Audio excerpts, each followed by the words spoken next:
Hey, my name is Caden Foster, and today I'll be talking about the Central Park Five. The Central Park Five is a group of boys who was arrested for a crime they didn't commit. The amendment that was violated was Amendment 15, which meant you must remain silent when questioned by law. The Central Park Five included Kevin Richardson, who was 14 years old, Raymond Santos, who was 14 years old, Antron McCray, who was 15 years old, Yusuf Salman, which is 15 years old, Corey Wise, who is 16 years old. A young white woman named Trisha Miley went for a jog in New York's Central Park.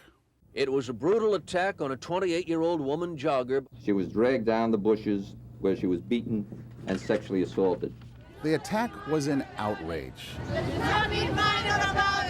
and became a media sensation. Investigators quickly focused on a group of black and Hispanic boys who were in the park that night. Police say the gang of attackers was actually just half of a wolf pack of some 33 kids that committed some 7 other muggings earlier that night. We are announcing the arrests of 4 males, all between 14 and 15 years of age. Let him curl. Eventually, the 5 teenagers were tried, convicted, and imprisoned for the crime they maintained they did not do. All we need is for one to tie this whole thing together. The story of how the boys were charged and years later cleared of that notorious crime is the subject of a new Netflix miniseries by the Oscar-nominated writer-director Ava DuVernay. What was your starting point for this story?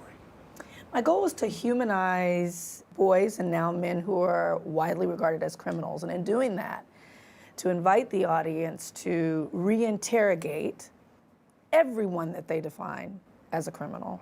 The series is called When They See Us, and DuVernay contends that what is seen all too often in criminal cases is race.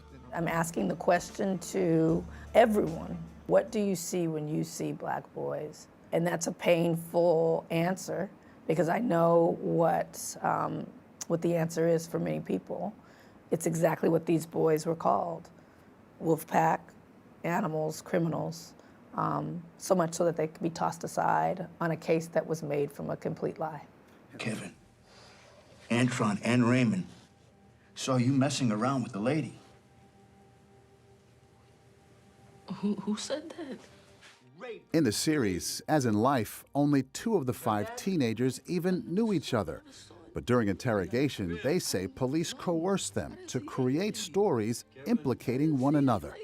Who are you talking about? The lady in the park. I didn't see a lady or hit anyone. Raymond saw you hit her. Who's Raymond? The men who lived through it say the reality was even worse. As soon as we get in, they separate us, and they start working on us. And I'm hearing Corey being physically beaten in the next room. And I'm immediately beyond afraid. At the time, my mom, she suffered from a stroke. She had diabetes, and she left. And that was their time to get on me. And what happened? What didn't happen? We're 14, 15, and 16-year-old kids. Never been in trouble with the law, never had no police contact. These are seasoned veterans. This fight was fixed. I just kept telling the truth at first. They asked to speak to my father. My father left the room with them, came back in the room, he just changed. Cursing, yelling at me. And he said, tell these people what they want to hear so you go home. I was like, Dad, but I ain't do anything. The police yelling at me, father yelling at me. And I just like, all right, I did it. And I looked up to my father. He was my hero. But he gave up on me. You know, I was telling the truth. He just told me to lie. Did you ever make peace with your father? No. Didn't want to. My life is ruined. Why should I? He's a coward. Let me tell you right now, Corey, okay? This is very, very serious. None of the 5 ever admitted to committing the rape, but they did confess to being there. You know that other people say that you did. I know I didn't. They blamed each other, damning admissions, even in the absence of physical evidence. No blood on their clothing. The semen doesn't match. The DNA tests come back negative. There's nothing that links these boys to the crime. All were found guilty.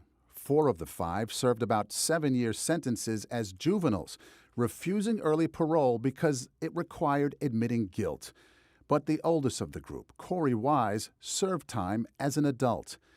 In his 13th year in prison, Wise had a chance encounter with another inmate that would change the lives of all the men convicted of the rape. The resolution of this whole tragedy came from something that I don't believe is happenstance. It's a coincidence that borders on miracle. Matias Reyes spotted Wise in a prison yard. So he's just talking to me. Wow, you still here after all these years? I guess so.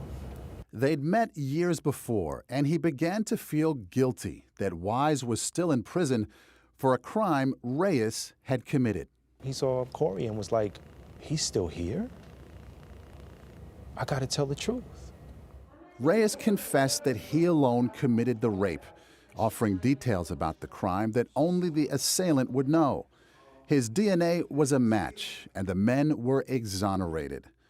The city of New York eventually agreed to a $41 million settlement, about $1 million for each year of imprisonment. Did the money make it better? We were able to relocate, put our children in better situations. Besides that, no. No amount of money could have given us our time back. Is there a life lesson for what you've been through? Truth.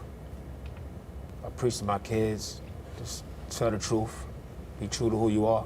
Honestly, the last time I lied got me 7.5 years for something I didn't do.